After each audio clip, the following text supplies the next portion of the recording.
네, 이삭이 60대에 자녀를 낳네요. 네. 자, 오늘은 하나님의 주권적인 선택이라는 제목으로 하나님 말씀 받겠습니다. 하나님의 주권적인 선택이라는 제목으로 하나님 말씀 받겠습니다. 자, 여러분 좌우옆 사람 예상하겠습니다. 잘하셨습니다. 잘하셨습니다. 네, 정말 잘하셨습니다. 정말 잘하셨고요. 주님의 이름으로 살아가고 축복합니다. 말로만이 아니라 정말 마음을 담아서 살아가고 축복합니다. 네. 우리가 선교여행이나 해외를 다녀오다 보면 우리나라가 얼마나 살기 좋은 나라인지 실감할 수 있죠. 해외 다녀온 친구, 네. 다 해외 한 번이라도 다녀오셨죠? 안 다녀오셨어요? 안 다녀오셨어요? 네? 다녀왔어요? 어디 다녀왔어요? 어디? 네? 일본 다녀오셨고. 어떻게 다녀오셨나요? 네. 미국에 살다 오셨고, 또 해외 나갔다 오셨죠? 네. 다 알 거예요. 우리가 얼마나 좋은 나라, 좋은 치안을 가지고, 좋은 그 나라에서 살고 있는지 우리는 분명히 알 수 있습니다. 공항에 들어오면 이렇게 좋은 것이 있었나 싶을 정도, 그렇게 생각날 정도죠. 그리고 집에 가면, 야, 얼마나 내 집이 좋습니까? 네, 알게 됩니다. 네. 어제 제가 저희 방에서 안 자고 딴 방에서 잤거든요. 근데 왜 이렇게 불편하지? 잠이 막 설치게 되더라고요. 어쨌든 자기가 자던 자리에 가면 얼마나 편한지 모릅니다. 오늘 우리가 좋은 나라, 좋은 환경에서 태어나 살게 된 것이 얼마나 감사한 일인지 몰라요. 물론 우리보다 더 좋은 나라들, 더 좋은 환경에서 태어나 살아가는 사람들도 있어요. 그죠? 또 어떤 사람들은 인도나 케냐와 같은 가난하고 어려운 환경에서 태어나 살아가고 있습니다. 그런데 우리가 어느 나라에 나느냐 하는 것은 우리 자신의 의지와는 전혀 상관이 없이 된 일이죠. 그죠? 그것은 노력한다고 되는 것이 아닙니다. 그리고 원한다고 되는 게 아니에요. 그죠? 내가 왜 태어났어요? 우리 부모님이 사랑하셔서 이렇게 태어났잖아요. 나는 원하지 않지만. 그죠? 이게 원한다고 되는 게 아니에요.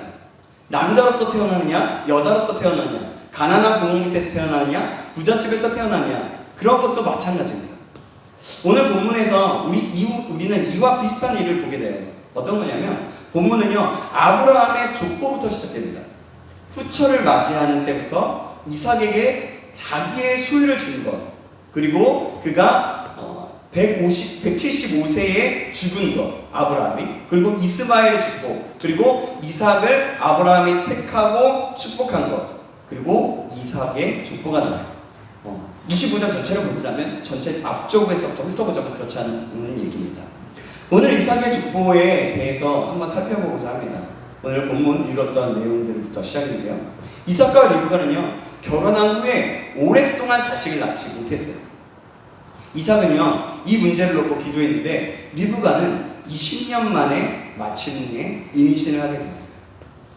그런데 리브가의 태 속에는 쌍둥이 아들이 서로 싸우고 있었대요. 리브가가 이 문제를 하나님께 여쭈었을 때 어떻게 하나님께서 얘기하냐면, 하나님께서는 그녀의 그 태 속에 있는 쌍둥이 아들에 대한 하나님의 뜻과 계획을 말씀해 주셨어요. 그 두 아들 중에서 하나님께서는 동생을 택하셨다는 겁니다. 하나님께서 그들이 태어나기도 전에 이미 그들에 대한 계획을 가지고 계셨다는 거예요. 그들의 의지와 성품, 노력이나 인물된과는 전혀 상관없이 하나님께서 그들의 운명을 결정해 놓고 계셨다는 겁니다. 여러분, 이것이 바로 하나님의 주권적인 선택입니다. 오늘 우리는 이 본문을 통해서 우리 기독교의 가장 어렵고도 중요한 교리에 대해서 배우게 될 거예요. 우리는요, 예수를 믿는 후에 모든 일이 순조롭게 될 것이라는 것을 기대합니다. 많은 사람들이 그래요. 많은 사람들이. 그러나 알고 나면 실제로 하나님께서는 우리에게 형통을 주셔요. 실제적으로. 그러나 모든 일이 다 그렇지 않다는 걸 우리는 알아요. 신앙생활을 열심히 했는데도 때로는 일이 안 되는 경우가 너무나 많다는 거예요. 그리고 내가 정말 힘을 다해서 내가 헌신했다고 했는데 뭔가 내 안에 발전이 없고 신앙의 어떤 발전이 어떤 부분이 없다는 거예요. 왜 그럴까요? 그거는 좀 다른 문제이고, 그거는 이제 싹 삭제해도 돼요. 여기에는 하나님의 오묘한 뜻이 있습니다. 문자로 하는 얘기예요. 어려운 일을 만날 때 우리는 이것을 깨달을 수 있어야만 하는 거예요. 솔로몬은 전도서에서 이렇게 얘기합니다. 전도서 7장 14절 3관절에 이렇게 얘기해요. 형통한 날에는 기뻐하고 공고한 날에는 되돌아보아라 라고 얘기합니다. 전도서는 지혜서거든요. 지혜서. 잠언과 같이 전도서도 지혜서예요. 솔로몬이 그렇게 얘기한 거예요. 형통한 날에는 기뻐하고 같이 공고한 날에는 나 자신을 되돌아보라고 얘기하는 거죠. 이삭과 립가는요, 하나님의 선하신 뜻대로 축복을 받으며 결혼을 했어요. 그런데 이 부부에게는 20년 동안이나 자녀가 태어나지 않았어요. 아멘. 네. 이들은 분명히 아이고라고 했구나. 제가 잘못 들었어요. 그래서 좀 웃겼어요. 그래서 재밌었어요. 네. 이들은 분명히 하나님께서 기뻐하시는 결혼을 했습니다. 기뻐하시는 결혼을 했어요. 그리고 이삭은요, 아버지 아브라함의 모든 축복과 하나님의 언약을 물려받았어요. 이제 하나님의 언약이 이루어지려면 이삭도 빨리 아들을 낳아야 했습니다. 그런데 20년이 지나도록 리브가는 임신을 하지 못했던 거예요. 생각해보세요. 결혼하고 20년 동안 쉬울까요? 어려울 거예요. 지금 최연소 나이가 21살이에요. 21살, 그죠? 21살인데, 자, 21살이라는 기간 동안에 정말 길잖아요. 근데 자녀가 없이 그 기간 동안을 살았다는 거예요. 부부가. 요즘으로 말하자면 알콩달콩 살았을 수도 있겠죠. 근데 그때 당시에 자녀가 없다는 것은 굉장한, 그때 당시에 되게 저주받은 그런 몸들이라고 생각했던 거예요. 그래요. 정말 어려웠어요. 근데 무엇이 잘못되었을까요? 왜 하나님의 축복을 받은 이 부부에게 이런 어려운 일이 생겼을까요? 오랫동안 기다린 후에야 아들을 낳은 것은 아브라함과 이삭의 경우가 비슷했습니다. 아브라함은 25년이나 기다린 후에 100세가 되어서 아들을 낳았어요. 이삭은 결혼하고 20년을 기다린 후에 60세가 되어서야 아들을 낳았습니다. 하나님께서는 왜 이렇게 오래 기다리게 하셨을까요? 아브라함은 25년이 지난 후에 100세가 되어서야 약속하신 아들을 낳았어요. 그 중간에 아들, 딸은 이스마엘을 낳기도 하고 그랬지만요, 실제적으로 하나님이 약속하신 아들을 낳아서 100세에 왔다는 거죠. 그것은 하나님께서 주시는 아들은 자연적인 방법으로 출생하는 것이 아니라 하나님의 능력으로 태어난다는 사실을 분명히 보여주시고 싶으셨던 거예요. 이삭의 경우에 역시 하나님께서 매우 중요한 사실을 가르쳐 주시기 위해서 그렇게 하셨어요. 이삭의 경우 같은 아들, 그 쌍둥이라 할지라도 하나님께서는 각 사람에 대해서 다른 계획을 가지고 계시다는 것을 가르쳐 주시기 위해서 오랫동안 기다리며 기도하게 하셨어요. 이삭은요, 아버지 아브라함에게 자라면서요, 하나님께서 모든 것을 다 예배해 주신다는 것을 경험으로 확인하면서 배웠습니다. 심지어는 아버지가 하나님의 명령을 따라 자기 자신, 독자인 자기 자신, 이삭 자신을 번제로 드리려고 할 때에도 하나님께서는 제물로 드려질 양을 미리 준비해 놓으신 것을 보았어요. 여호와에게 하나님이 나타났죠. 그래서 이삭은 하나님께서 모든 것을 예배해 주신다는 것을 믿게 되었고, 지금까지 그 믿음을 가지고 살아왔던 거예요. 그래서 결혼한 후에 처음 몇 년 동안은요, 아들이 없어도 전혀 걱정하지 않았습니다. 때가 되면 하나님께서 아들을 주실 줄로 믿었기 때문이에요.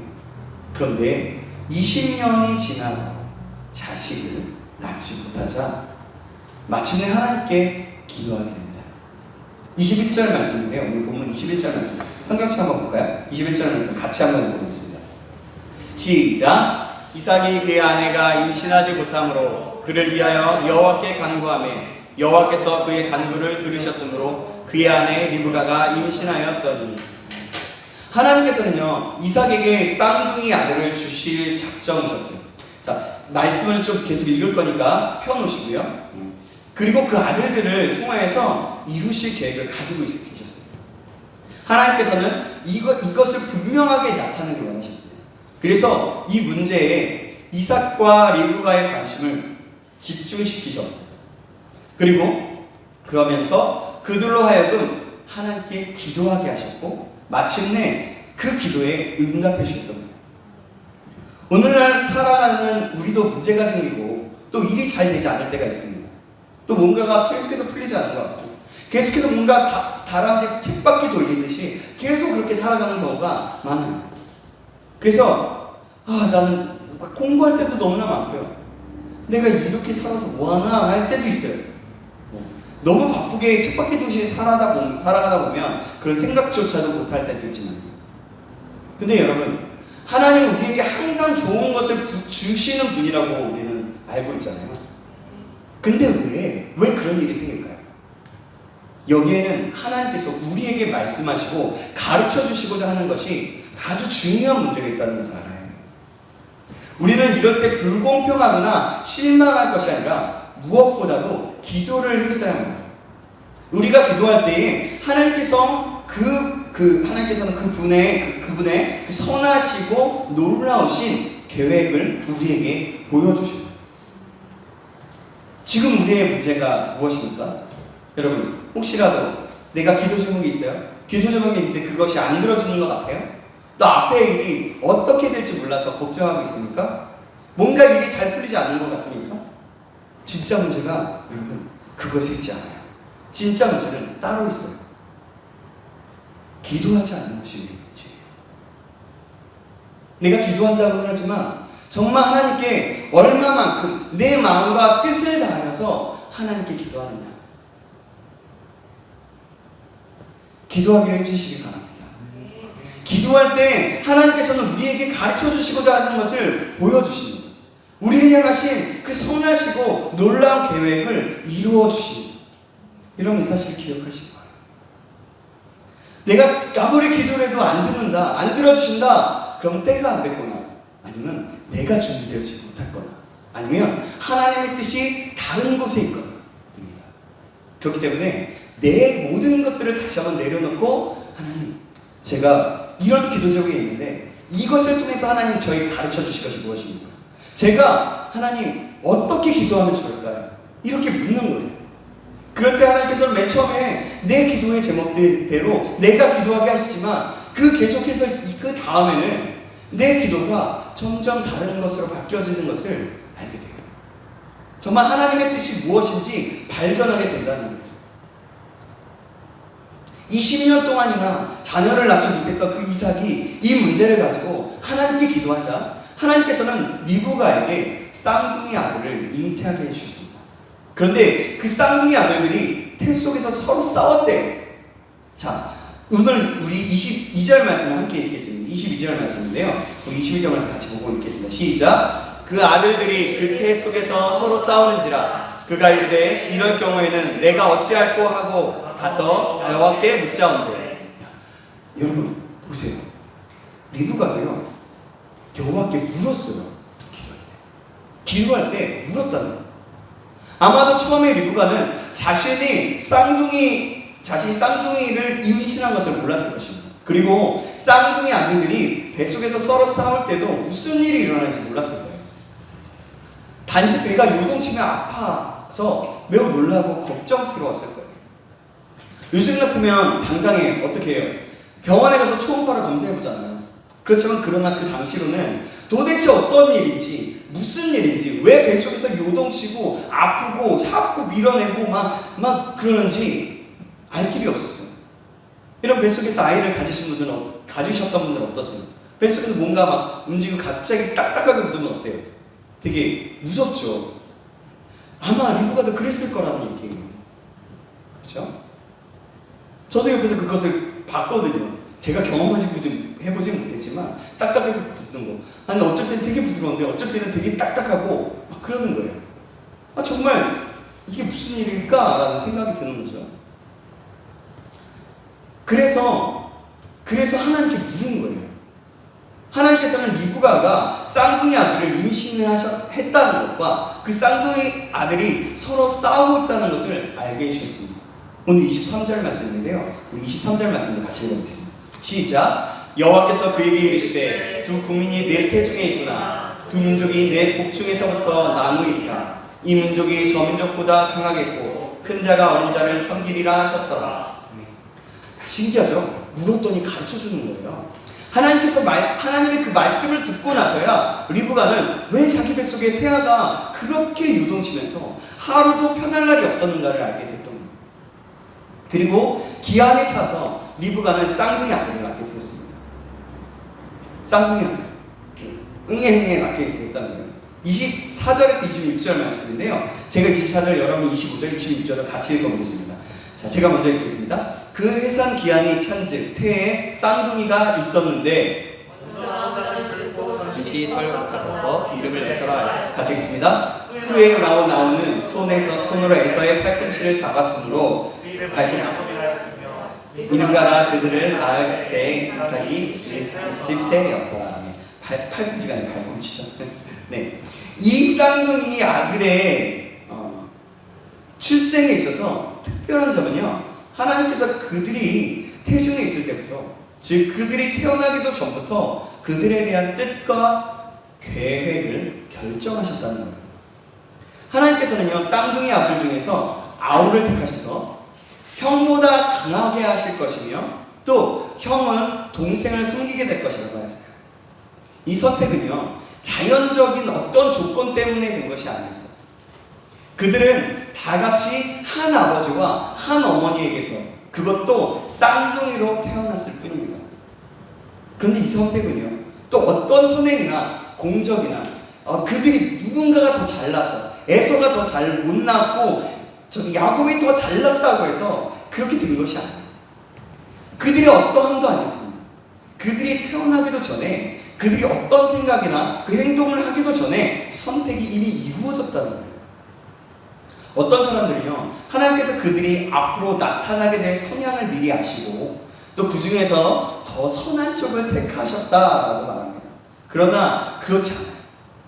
두 아들이 태어났을 때 사람이 보기에 더 바람직한 경향은, 그렇게 보인 쪽은 오히려 형 에서였기 때문에, 에서는 장자로 태어났을 그뿐만이 아니라 대장부답고 씩씩하고 튼튼했어요. 반면에 동생 야곱은요, 내성적이고 소극적이었습니다. 그런데 하나님께서는 에서가 아니라 야곱을 택하셨어요. 이런 하나님의 선택에 대해 사도 바울은요, 로마서 9장 10절에서 13절에서 이렇게 말했습니다. 제가 읽겠습니다. 읽어드릴게요. 그뿐 아니라 또한 리브가가 우리 조상 이삭 한 사람으로 말미암아 임신하였는데 그 자식들이 아직 나지도 아니하고 무슨 선이나 악을 행하지 아니한 때에 택하심을 따라 되는 하나님의 뜻이 행위로 말미암지 않고 오직 부르시는 이로 말미암아 서게 하려 하사 리브가에게 이르시되 큰 자가 어린 자를 섬기리라 하셨나니 기록된 바 내가 야곱은 사랑하고 에서는 미워하였다 하신과 같으니라. 뭐예요? 그러면 이 선택을 어떻게 설명할까요? 아니 대체 뭐야? 선택은요, 뭐냐면 오직 정적인 하나님의 은혜로 된 것입니다. 하나님께서는 오히려 약한 자를 택하셨어요. 그런 의미에서 우리에게는 굉장히 소망이 있는 거예요. 택함 받은 야곱이 어떤 선한 행동을 했거나 노력을 했기 때문이 아니었습니다. 에서가 버림받은 것은 어떤 악한 행동을 했거나 노력을 하지 않았기 때문이 아니었어요. 그들이 태어나기도 전에, 그들이 어떤 장점을 보이거나 선행으로 노력하기도 전에 선택이 이루어졌다는 거예요. 이 선택은요, 오직 하나님의 절대적인 주권에 의해서 이루어졌는 거예요. 이 선택은요, 오늘 우리에게도 똑같은 원리로 이루어졌어요. 우리가 여러분 예수 믿고 구원받은 그런 하나님의 자녀가 된 것은 무엇 때문입니까? 모든 것이 저분이 그랬죠. 하나님의 은혜라고 했죠. 전적인 하나님의 선택에 의해서 된 거예요. 우리의 마음을 고쳐먹고 예수를 믿기로 작정하고 또 선한 일을 행했기 때문에 구원을 받게 된 것이 아닙니다. 내 노력이나 내 어떠한 믿음 때문에 그렇게 된 거 아니에요. 처음부터 하나님께서 나를 선택하셨기 때문에 내가 이렇게 믿게 된 거예요. 하나님께서 부르셨기 때문에 내가 지금 이 자리에 있게 되었고, 이 말씀을 듣고 있고, 하나님의 선택 안에, 하나님의 주권적인 은혜 안에 내가 있게 되었다는 거예요. 오히려 안 믿는 사람들 중에 우리보다 더 착하고 똑똑한 사람들이 얼마든지 많이 있습니다. 여러분 그렇지 않아요? 하나님께서는요, 그런데 조건 없이 오직 자신의 주권적인 뜻에 따라서 우리를 택해 주셨다는 거예요. 이것을 보면 우리를 향한 하나님의 사랑이 얼마나 크고 놀라운가 생각해 볼 수가 있습니다. 생각해 보세요. 여러분, 제가 전에도 한번 설교 때 얘기했던 것 같은데, 저 자신을 봐보면 저는 되게 별로 잘난 것이 없다라고 생각해요. 저는 되게 그렇거든요. 근데 하나님께서 저를 택하셔서 참 감사한 거예요. 그 가운데 목사로 세우고 하나님의 사람, 하나님 어쨌든 하나님의 일을 감당할 만한 사람으로 세우셨다는 게 얼마나 놀라운 은혜인지, 정말 그거를 돌아보면 정말 저 되게 연약하고 되게 부족하거든요. 근데 그걸 보면 그런 가운데 저를 이 자리에 세우셨다는 게 얼마나 큰 은혜인지 모르겠어요. 그거 생각해보면 너무나 감사하게 되는 거예요. 그래요. 오직 하나님의 주권적인 선택 안에 있다는 거죠. 리브가가 낳은 그 쌍둥이 아들 중에서 하나님 백성이 될 만한 사람은 누구였을까요? 둘 다 하나님의 백성이 될 만하지는 못했어요. 그런데 하나님께서는 그 중에 하나를 택하셨어요. 그러면 하나님께서 왜 그 두 사람을 다 택하지 않으시고 한 사람을 선택하셨습니까? 그것은 여러분 생각해보세요. 한 사람만 선택했대요. 불공평하지 않아요? 아니 왜 에서 입장에서는 하나님 왜 저를 선택하지 않으시고 왜 쟤를 선택하셨어요? 이렇게 막 질문을 하지 않았을까요? 그리고 많은 사람들이, 이 세상에 많은 사람들이 그래요. 너희들만 구원받는다고 그러는데 야 뭐야 그 전적인 하나님의 뭐라고? 왜 하나님이 선하시다며? 근데 왜 나는 선택을 안 했어? 왜 나는 지금 믿음도 없어? 뭐 예를 들면 그렇다는 거죠. 그러면서 뭐 따지기도 하고 괜히 따지려고 그런 말들을 하잖아요. 그러나 그것은 전적인 하나님의 주권에 속해 있는 문제인 거예요. 하나님께는 우리를 택하시고 구원하셔야 할 의무나 그런 책임이 전혀 없으세요. 하나님은 완전하신 분이시고 사람을 만드셔서 굳이 만드셔서 영광 받으시고 찬양 받으시기 위해서 만드실 필요가 없으셨어요. 근데 하나님께서 사람을 만드시고 또 사람을 만드시고 나서 그들이 죄를 범하고 어떤 상황에 있어도 하나님께서 사람을, 우리 한 사람 한 사람, 우리 그 아담과 하와 이후에 많은 사람들이 낳고 해서 지금 이 자리에 많은 인구가 있잖아요. 그 가운데 우리를 선택할 의무나 책임이 없다라는 거예요. 그런데도 불구하고 그 중에 하나를 선택하셨어요. 둘 중에 하나를 선택한다면, 그러므로 이것은 불공평하다고 불평할 일이 아니라 오히려 우리는 감사해야 할 일이라는 거예요. 우리는 하나님께서 어떤 사람을 택하시고 어떤 사람을 버리시는지 전혀 알 수가 없어요. 오직 그것은 하나님의 주권에 속한 문제이기 때문에 하나님. 그러나 하나님께서 택하신 자와 그 버리신 자의 특징은 분명하게 알 수가 있어요. 하나님의 택하심을 받지 못한 사람의 특징은 하나님과 그분의 말씀을 무시한다는 거예요. 참 신기하죠? 그들은 하나님을 무시하고 자기 마음대로 삽니다. 누가 그렇게 시켜서가 아니에요. 자기 스스로 그렇게 하는 거예요. 그들은 세상에 사는 동안에 자기 마음대로 살아갑니다. 그것이 죄를 짓는 일이든 원하는 것을 즐기는 일이든 자기가 하고 싶은 대로 하면서 사는 것이, 세상에서 이렇게 자기가 하고 싶은 대로 다 하면서 사는 사람은 하나님께 택하심을 받지 못한 사람들이라고 말할 수 있을 거라는 거죠. 그렇게 예측해 봅니다. 그러나 그거는 하나님의 뜻이 있기 때문에 그거는 결국에는 우리가 하나님의 주권 안에 있기 때문에 그건 그냥 맡겨드리고 있어야 되는 문제이긴 하지만, 근데 성향들이나 여러 가지를 보면 다들 그렇다는 거죠. 반면에 하나님께서 택하신 사람들은 어떻습니까? 그들은 세상에서 자기가 하고 싶은 대로 하지 않아요. 많은 고난과 손해와 욕을 당합니다. 또한 손가락질도 당해요. 그러면서 할 말도 제대로 하지 못합니다.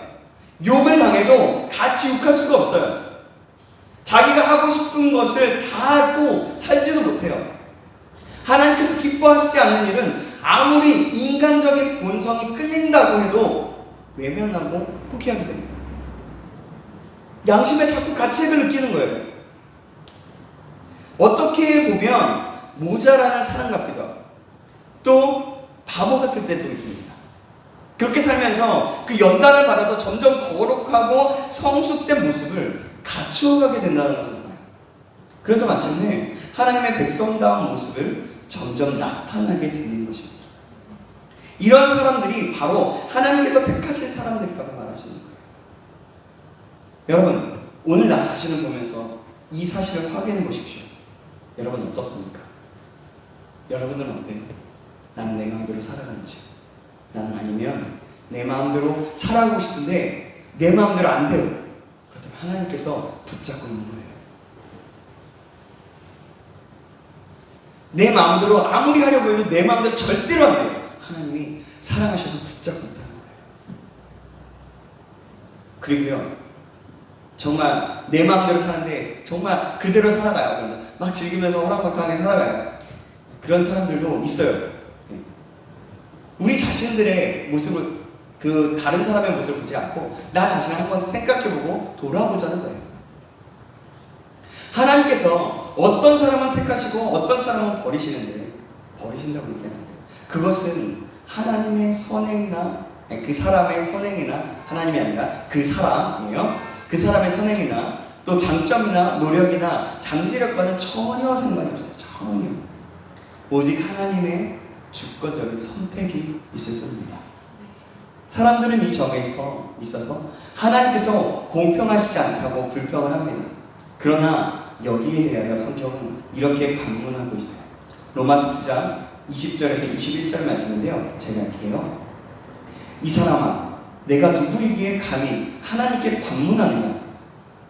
지음을 받은 물건이 지은 자에게 어찌 나를 이같이 만들었느냐 말하겠느냐?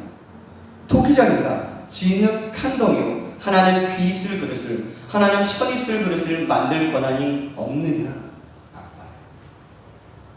되묻는 거죠.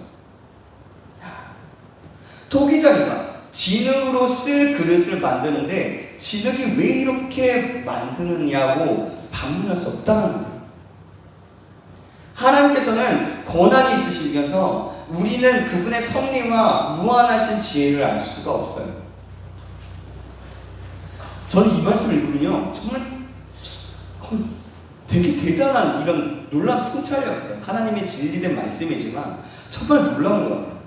바울이 로마에 보낸 편지에 누가 감히 그것을 반문하냐, 이 질문에 저는 다시 한번 이렇게 떡 맞은 것 같고, 뭔가 이렇게 야 진짜 놀랍다. 어떻게 이렇게 논리적이면서 또 하나님의 놀라운 섭리와 그것들을 정확하게 말하고 있는지, 야 진짜 놀랍다. 야, 역시 하나님의 말씀인 것 같아요. 사도 바울이 적었지만 이건 정말 하나님의 말씀입니다. 하나님이 이 말씀을 통해서 나에게 말씀하시는구나, 이렇게 알게 돼요. 그래요. 하나님께서는 정말 그분의 섭리와 그 무한하신 지혜를 우리는 알 수가 없어요.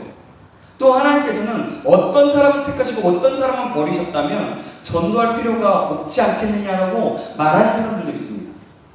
굳이 전도하지 않아도 하나님께서 택하신 자들은 결국 믿게 될 것이고, 택하시지 않은 자들은 아무리 전도를 해도 믿지 않을 것이 아니겠느냐라는 거예요. 여러분 생각해보세요. 우리는 어떻게 생각하세요? 여러분 어떻게 생각하세요? 어때요? 잘 모르겠네요. 어떻게 생각하시나요? 하나님께서 택하신 자를 이끌어내셔서 예수 그리스도를 믿고 구원을 받게 하실 때는 반드시 먼저 믿은 하나님의 백성들을 사용하세요.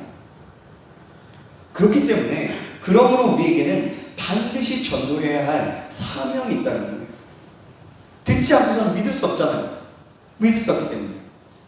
갑자기 뭐 이런 경우도 있어요. 이런 경우는 있어요. 막 티벳의 어느 중이에게 하나님이 나타나셨거나, 아니면 그 이슬람의 그 마호메트를 섬기는 그 이슬람 모슬림에게 갑자기 하나님께서 꿈에 찾아와셔서 내가 하나님이다, 내가 예수 그리스도다 라고 그렇게 계시할 때도 가끔은 있지만 여러분, 그것 외에 하나님은요, 믿음의 사람들을 통해서 그 말씀을 듣기 원하신다는 거예요. 그렇기 때문에 전도는 우리의 사명이라는 것입니다. 그러면 누가 택함을 받은 자인지 알아야 전도할 수 있지 않겠습니까? 반문할 수도 있어요. 그러나 우리는 알 수가 없어요. 알 수 없지만 세상에는 하나님께서 택하신 자들이 반드시 있다는 거예요. 그래서 우리가 전도하면 믿고 구원받는 사람들이 반드시 있다는 거죠. 그러면 우리는 전도해야만 한다는 거예요. 하나님께서 택하신 자들이 있기 때문에 우리가 전도하는 것은 결코 헛되지 않습니다. 그런데 어떤 사람이 하나님께서 택하신 자인지 모르기 때문에 모든 사람들에게 전도를 해야 합니다. 복음을 전해야 한다는 것입니다.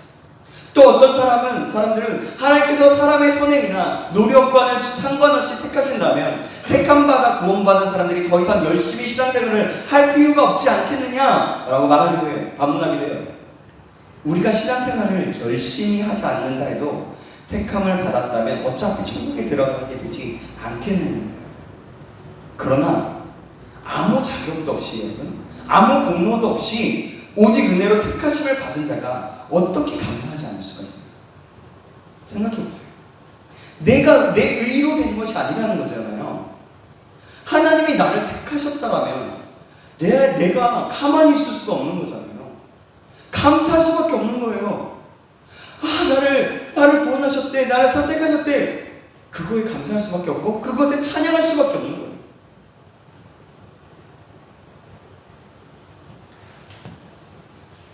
하나님의 은혜가 너무나도 감사해서 힘을 다해 하나님을 섬기며 충성을 다하는 것이 마땅하지 않겠어요, 여러분? 그것은 당연한 거예요. 그래서 오늘 우리는 더욱 하나님께서 기뻐하시는 자가 되기를 원하고 힘써야 한다는 거예요. 뿐만 아니라 성경은 우리가 이 세상에서의 그 삶을 다 마치고 하나님 앞에 서는 날 각 사람이 행한 것에 따라 심판을 받게 될 것이라고 말씀하고 있어요. 그러면 우리는 택하시고 구원하신 그 은혜가 너무나도 감사해서 그것도 주님 앞에 서는 그날에 칭찬과 상급을 받기 위해서 최선을 다해 신앙생활을 잘 해야만 한다는 거예요. 그래서 말씀을 받고 말씀대로 살아가기를 힘써야 하는 것입니다. 예를 들어 볼까요? 또 이 세상이 점점 막혀져요. 이 세상이 점점 막혀지는데, 그러면 나는 하나님의 선택받은 자니까 악해져도 내가 그냥 그대로 살아가면 될 거냐는 거예요. 그들의 영향력 안에 있게 되면 우리는 어떻게 되는 거죠? 그러면 우리는 하나님 앞에 똑같이 죄를 지어서 살아가게 됩니다. 그런 사람들도 하나님이 택하실 수도 있어요. 그러나 여러분, 하나님을 성령을 회방하거나 하나님을 배반하고 떠난 자, 성경에는 두 가지 양면을 다 얘기하는데 떠난 자들을 어떻게 얘기하냐면 그들은 구원받지 못한다고도 얘기해요. 좀 헷갈리죠? 근데요, 여러분, 중요한 것은 내가 택함받은 사람이라면 그렇게 노력해야 하고 달려가야 된다는 거예요. 그게 진짜 믿음이고, 진짜 믿음은 그 믿음이 우리의 삶 속에서 증명해내고 그것을 통해서 우리에게 하나님의 상급과 선한 역사, 선하심과 계획들이 나타내어진다는 거죠. 하나님께서는 아무 조건 없이 나를 택하사 구원하시고 하나님의 자유로 삼아주셨습니다. 그래서 우리는 오늘 이렇게 하나님을 섬기고 있는 거예요. 하나님께 예배하고 있는 거죠. 이 은혜가 얼마나 크고 귀합니까? 얼마나 감사한 일입니까? 이 은혜를 생각하며 뜨거운 마음으로 감사하면서 충성을 다해 주님을 섬기는, 주님께 주님을 알아가는 저와 여러분에게 주님의 이름으로 축원합니다. 그리하여서 하나님께서 쓰시고 기뻐하시는 사람, 하나님께서 이 시대에 찾으시는 사람, 그 사람이 되기를 주님의 이름으로 축원합니다. 여러분, 하나님이 나를 구원하셨다면 나는 가만히 있을 수가 없는 겁니다. 나는 열정을 다해, 힘을 다해, 목숨을 다해 하나님 앞에 달려가고 하나님의 뜻을 이루어 드리는 것이 마땅하다는 겁니다. 이 사실을 꼭 기억하시기 바랍니다.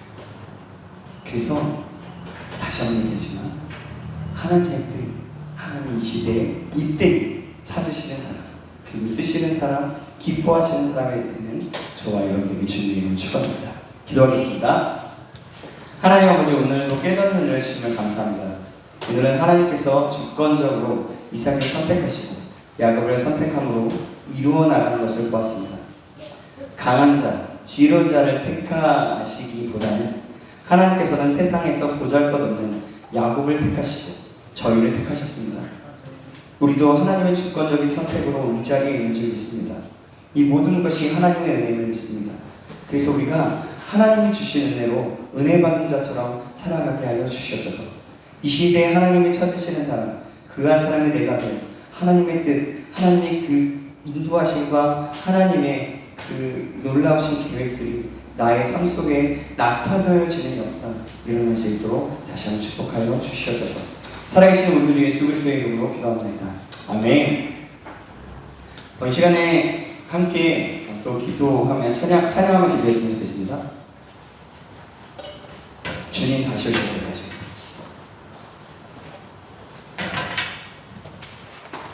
우리 찬양하면서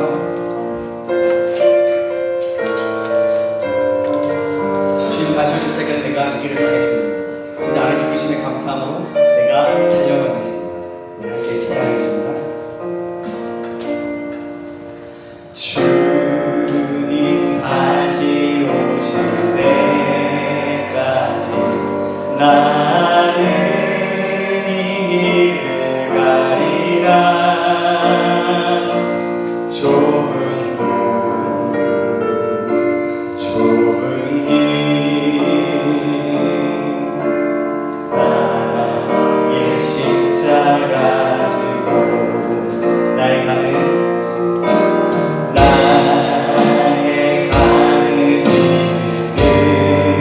끝에서 나는 주님을 보리라.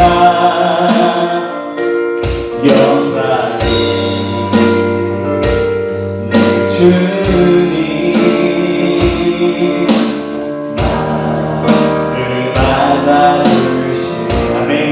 주님 다시 오실 때까지, 주님 다시 오실 때까지 나는 일어나 달려가리라.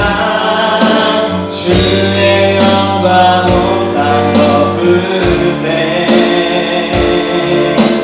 나는 일어나 노래하리. 내 사모하는 주님 온 세상 그제시라. 내 사모하는 주님 영광의 왕이시라. 주님 다시 오실 때까지 나는 들어라. 주님 다시 오실 때까지 나는 일어나 달려가리라. 주의 영광 온 땅 덮을 때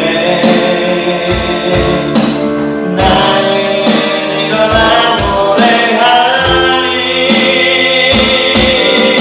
내 사모하는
그 하나님의 은혜를 기억한다면 하나님 우리가 감사할 수밖에 없습니다. 하나님 그럼에도 불구하고 우리는 어떠한 삶을 살았는지 돌아봅니다. 혹시라도 하나님의 은혜 받은 자처럼 살아가지 못하고 내 마음과 내 뜻대로 내 마음대로 내가 하고 싶은 대로 살아가지는 않았는지 하나님 이 시간 다시 한번 돌이키며 회개하오니 이 죄를 용서하여 주시고 이제는 하나님의 말씀만 따라 하나님의 뜻을 따라 살아가는 자 될 수 있도록 도와주시옵소서. 하나님 앞에 적극적으로 기도하며 하나님 앞에 적극적으로 간절한 마음으로 나가며 하나님께 적극적으로 예배하며 하나님 적극적인 신앙생활 하나님 말씀과 진리만을 쫓아 살아가는 생활 그런 믿음의 생활을 할 수 있도록 주님 우리를 붙잡아 주시고 우리의 삶을 역사하여 주시옵소서. 하나님 우리는 때로는 연약하고 부족하고 믿음이 없어서 하나님 그렇게 결정하고 하나님 기도하지만 아버지 그대로 그 기도함으로 끝나고 잃어버릴 때가 너무나 많습니다. 하나님 우리를 다시 한번 불쌍히 여기시고 다시 한번 은혜를 베풀어 주셔서 그래서 하나님 우리가 기도하고 끝나는 삶이 아니라 정말 삶 속에서 그 모든 것들이 열매 맺고 나타내어 줄 수 있도록 축복하여 주시옵소서. 모든 것을 주님께 맡깁니다. 인도하신 하나님을 기대하며 살아계신 예수 그리스도의 이름으로 기도합니다. 아멘.